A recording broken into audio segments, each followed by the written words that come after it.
Voici l'histoire des débuts de l'agriculture selon le principe de Dieu. Brian O'Drive était un jeune homme très fier. Il a joué au cricket au Zimbabwe et il est finalement devenu un producteur de tabac très réussi. Il avait une très grande ferme au nord du Zimbabwe, sur le sable, un climat très adapté et un type de sol pour la culture du tabac. Un jour, il était assis à sa table de salle à manger et sa fille lui dit « Papa, à l'arrière d'une boîte à cigarettes, j'ai vu écrit « Poison ». Et il lui dit « Oui, ma fille, tu ne devrais jamais fumer, c'est très mauvais pour ta santé. » Elle l'a regardé et elle a dit « Mais papa, vu cultiver du tabac pour mettre une cigarette dans la bouche de chaque personne dans le monde entier. » Et il était tellement contrarié qu'il ne savait quoi dire. Il a tenté de faire des excuses, mais ça n'a pas marché. Cette nuit-là, il ne pouvait pas dormir. Il ne pouvait pas se reposer et il alla se promener dans ce champ de tabac. Dans ce champ, cette nuit-là, il a fait une alliance avec Dieu et il a dit « Dieu, je ne planterai plus jamais une feuille de tabac dans le sol. » Foi incroyable et pleine conviction pour abandonner un bel héritage. La décision de Brian lui coûta lourdement. Il était totalement humilié. Il a fini par cultiver des cultures fruitières qui ont échoué année après année. Ils ont eu des sécheresses successives. Le gestionnaire de la banque l'a appelé et a déclaré « Brian, vous devez cesser de cultiver des cultures fruitières. Vous devez revenir à la culture du tabac. Si vous cultivez du tabac, nous vous soutiendrons. Sinon, nous allons vous enlever la ferme. » Bien sûr, la conviction complète de Brian l'a gardé sur ses traces et il ne s'est jamais arrêté. Il n'a jamais abandonné son alliance avec Dieu. Il y a une autre partie plus profonde de l'histoire. Nous ne devons pas seulement nous tourner nos cœurs et nos bouches, mais nous devons aussi tourner avec nos actions. En 1982, Brian O'Drive a occupé le poste de chef de ferme de ce domaine Hinton. Il a découvert après une courte période que la ferme était au même stade que sa ferme précédente. Les rendements ont diminué, les coûts ont augmenté et la ferme n'a pas fait de profit pendant quelques saisons. Il était très inquiet parce qu'il venait de perdre sa ferme précédente. Il a planté une nouvelle zone de soja, c'est ce secteur particulier sur mon côté droit.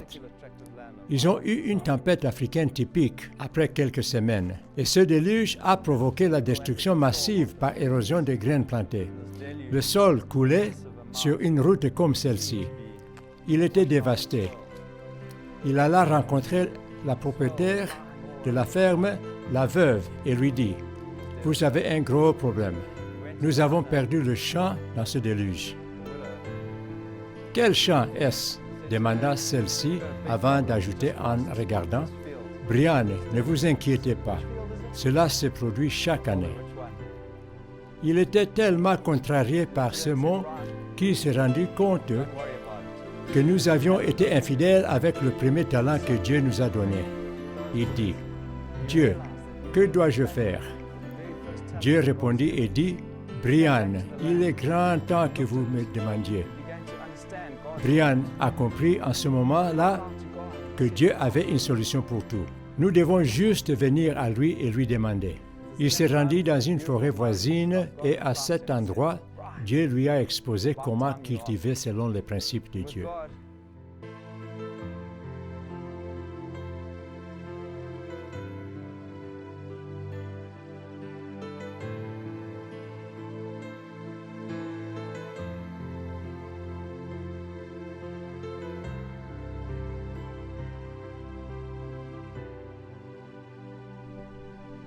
Nous nous trouvons dans la même forêt où Dieu a parlé à Brian O'Drive. Il est si spécial d'être sous le toit de l'ombre, c'est le jardin de Dieu. Dieu est le maître agriculteur, peu importe ce qui se passe. Qu'il y ait une crise politique ou un ralentissement économique, qu'il y ait une sécheresse, qu'il y ait des fortes pluies ou des inondations, cette forêt n'a jamais besoin de rien. Je veux que nous comprenions comment cela fonctionne. Cela a été montré à Brian par Dieu dans ce même endroit. Les feuilles tombent des arbres, les brindilles pourries et tombent au sol. tout en ajoutant à ce que nous appelions la couverture de Dieu. Même dans les savanes, les graminées de veltes meurent et ajoutent continuellement à la couverture de Dieu. C'est l'émerveillement de Dieu. Nous l'appelons l'or de Dieu. C'est tellement spécial pour nous parce que nous comprenons sa valeur. Les gouttes de pluie viennent et elles frappent cette belle couverture, absorbant son impact, en arrêtant le compactage et la croûte qui se forme sur la surface du sol, ce qui permet une pénétration profonde. Sous la couverture, vous trouvez de belles choses comme ces organismes fongiques vivant dans le sol.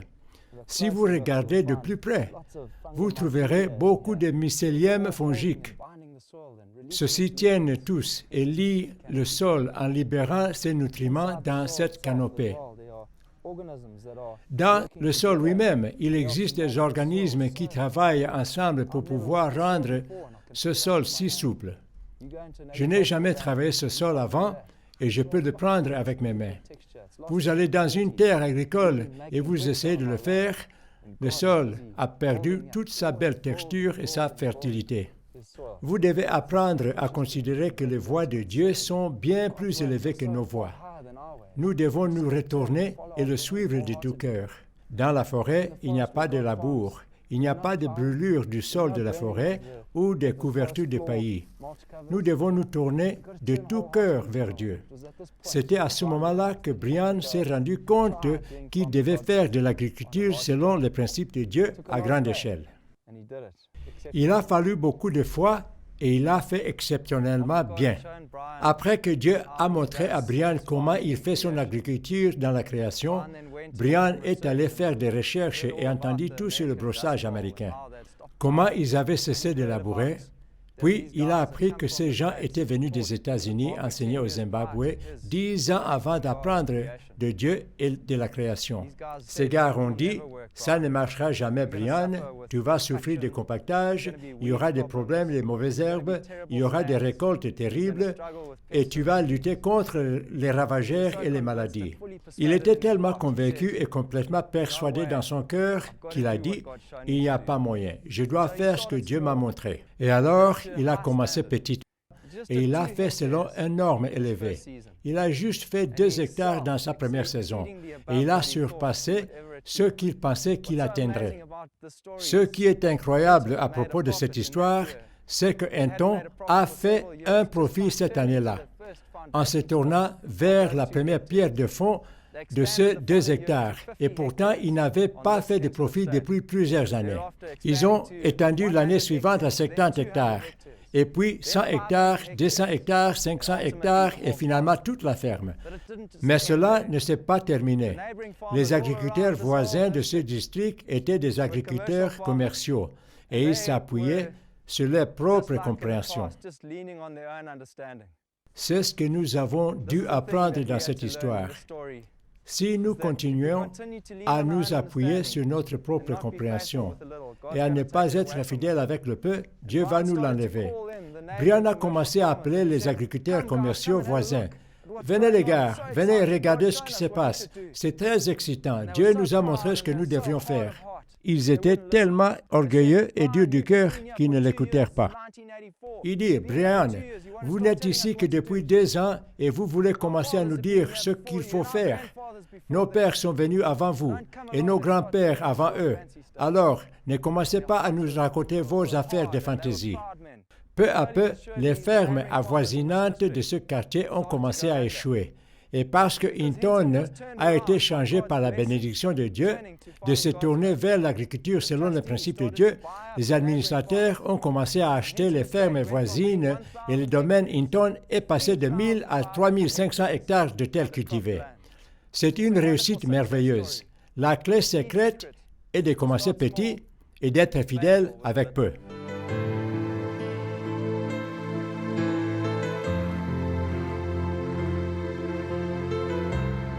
Lorsque Brian O'Drive a commencé à faire l'agriculture selon les principes de Dieu, ils n'avaient pas de machines sophistiquées. Alors, ils ont utilisé ce qu'ils avaient dans leurs mains. Vous voyez, là où est le secret. Dieu nous encourage dans sa parole à utiliser ce que nous avons toujours. Et en utilisant fidèlement ce que vous avez, vous pouvez réussir.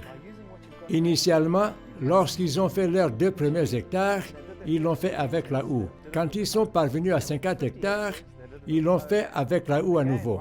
Encore à 100, 200, 500 et finalement 650 hectares ont été réalisés avec cette houe. Vraiment une histoire incroyable. À mesure qu'ils se développaient, ils se développaient dans des instruments plus mécanisés. Mais ce n'est pas là qu'ils ont commencé. Et ce sont les grands encouragements que nous avons pour les pauvres. Il a effectivement été prouvé qu'en utilisant une houe, vous pouvez le faire plus efficacement que vous ne pouvez en utilisant des machines très coûteuses. Une partie très importante de l'histoire de Brian O'Dreaft était quand il est arrivé à la ferme qu'il avait des gestionnaires blancs sur la propriété. Le dé essayait de le saper, de l'amoindrir et de le faire échouer. L'un d'eux a fini en prison et l'autre a été renvoyé. À ce moment-là, Brian a décidé de ne pas embaucher des gestionnaires blancs, mais d'employer des gestionnaires noirs. Sur mon côté droit est Norman Beery et celui-ci est Vedra Kapia. Ces 2 hommes sont des hommes de Dieu. Ils aiment le Seigneur et ils ont été disciples d'eux et mentorés par Brian O'Dreaft au cours des années. Brian est parti depuis combien de temps, Norman? 10 ans. Et pourtant, Norman est toujours sur cette propriété et il exerce toujours la fidélité qui lui a été enseignée par Brian O'Dreaft il y a tant d'années. C'est l'exemple du cœur que nous devons avoir. Nous devons apprendre à vraiment croire en des hommes comme Norman et Vedra. Nous devons vraiment croire que les Africains peuvent réussir. Voyez-vous, si nous avons la foi en nous de croire qu'ils peuvent, alors ils réussiront. Et si nous n'avons pas la foi, ils ne se rendront jamais compte de leurs dons donnés par Dieu. C'est notre cœur envers eux qui leur permet d'exprimer leurs dons en Dieu. Je vous encourage d'arrêter d'avoir une attitude condescendante et à réfléchir autrement, de croire vraiment aux peuples africains. Si nous ne le croyons pas, nous ne verrons jamais les populations africaines sortir de la pauvreté. Nous avons vu sur d'innombrables expressions dans tout le continent que lorsque nous donnons cette foi sincère à nos frères, ils prennent conscience de leurs dons. Sur cette immense propriété, Norman exerce maintenant la fidélité dans des conditions les plus difficiles que le Zimbabwe a jamais vécues. Il n'y a pas de carburant, il n'y a pas d'intrants en engrais et semences, et pourtant nous avons circulé en véhicule dans cette propriété.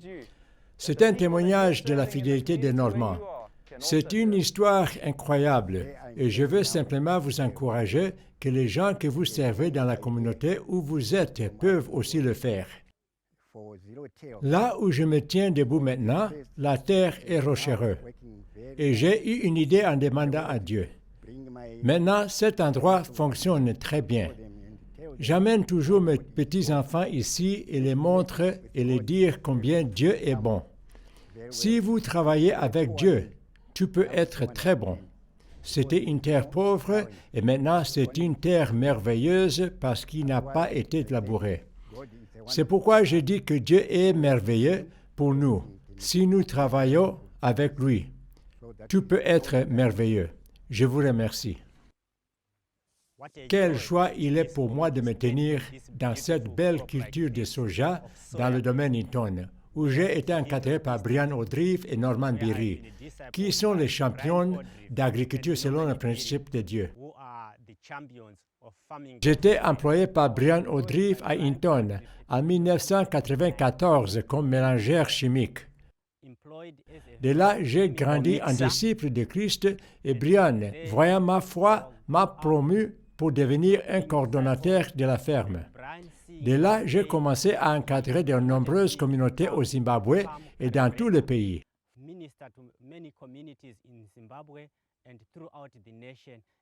Je me réjouis de faire cela parce que c'est la voie de Dieu.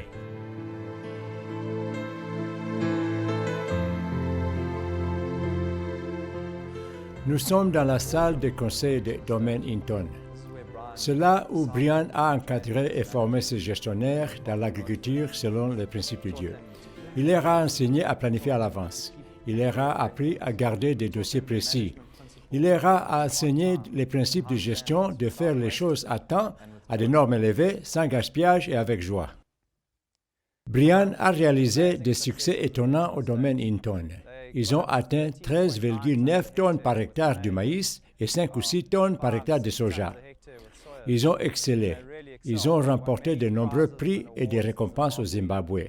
Ils ont reçu des visiteurs internationaux venant du Canada et des États-Unis juste pour voir Hinton. Il est devenu la ferme de timbre-poste au Zimbabwe. Cependant, Brian a commencé à regarder de l'autre côté de la rivière et il a commencé à voir des situations comme celle-ci où les pauvres des communautés entourant Hinton devenaient plus pauvres et le Seigneur a vraiment mis une profonde compassion dans son cœur. Au cours de sa première année, il est sorti pour faire de la formation dans la communauté. Puis ils ont mis en place et planté 1 hectare de terre. À la fin de l'année, ils sont rentrés pour voir et se réjouir avec les gens de la récolte. Ils ont voulu la comparer à la façon dont leur méthode traditionnelle allait. Quand ils sont arrivés, ils ont constaté que c'était un jungle de mauvaises herbes. Le maïs était minuscule. Il n'avait jamais été sarclé ni géré du tout. Donc, la deuxième année, ils ont décidé de revenir et faire la même chose et renforcer la formation. La deuxième fois, exactement la même chose s'est produite, un échec total de récolte. Ensuite, ils se sont rendus dans la communauté pour se renseigner pourquoi devraient-ils échouer. Ils ont découvert qu'il y avait 2 éléments majeurs.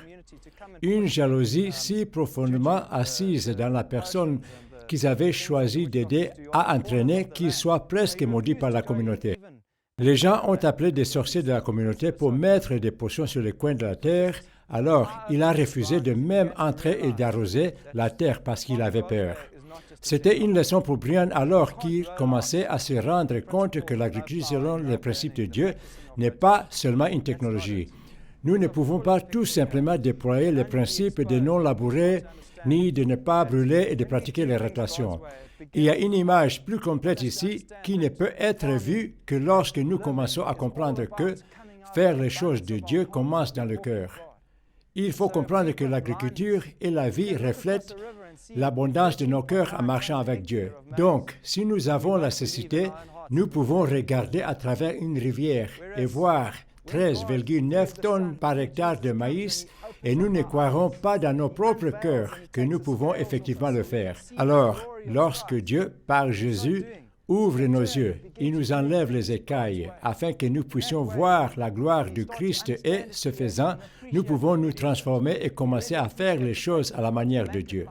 Comme ça, nous commençons à comprendre sa création et à en apprécier la beauté. Nous apprécions vraiment le fait que la couverture de Dieu se trouve à la surface du sol et qu'il n'y ait pas de labour. Dans la création de Dieu, il y a des niveaux élevés de gestion et dans tous les aspects de la vie, nous commençons à mettre en œuvre la plénitude de Dieu.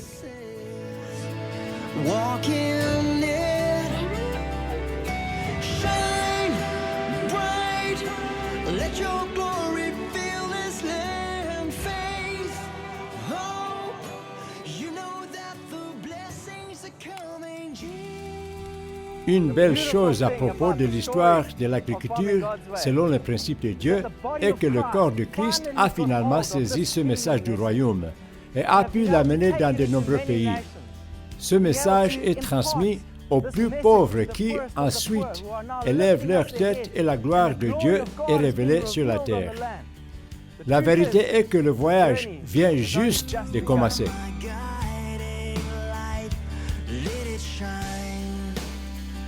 So I can see